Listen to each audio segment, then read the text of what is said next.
ભારતના સૌપ્રથમ national express way પર મુસાફરી કરવી હવે વાહન ચાલકો માટે જોખમી સાબિત થઈ રહી છે.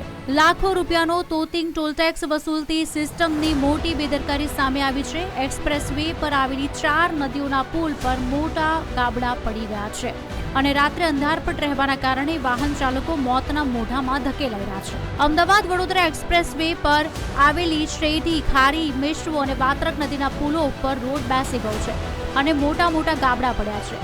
એક તરફ કાર ચાલકો પાસેથી 165 રૂપિયા અને ભારે વાહનો પાસેથી 510 રૂપિયા જેટલો તોતિંગ ટોલ ટેક્સ વન વે મુસાફરી માટે વસૂલવામાં આવે છે, ત્યારે બીજી તરફ હાઈવે ઓથોરિટી દ્વારા જાળવણીના નામે માત્ર વાતો થતી હોય તેવી સ્થિતિ છે. સૌથી મોટી સમસ્યા રાત્રે સર્જાય છે. એક્સપ્રેસ વે પર રાત્રિના સમયે પૂરતી લાઇટો ન હોવાને કારણે અંધારપટ છવાયેલો રહે છે.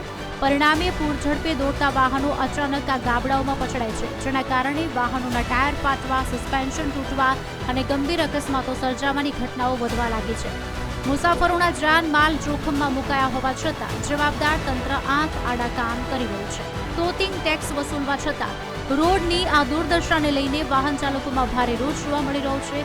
ચાલકો દ્વારા હવે કેન્દ્ર સરકાર અને સંબંધિત ઓથોરિટી સમક્ષ ઉગ્ર માંગ કરવામાં આવી છે કે તાત્કાલિક ધોરણે આ 4 નદીના પુલોનું ઝીરો લેવલ સમારકામ કરવામાં આવે અને રાત્રે અકસ્માત રોકવા માટે લાઇટની યોગ્ય વ્યવસ્થા પણ ગોઠવવામાં આવે, જેથી કોઈ મોટી દુર્ઘટના ટળી શકે. Bureau report, TV13 digital.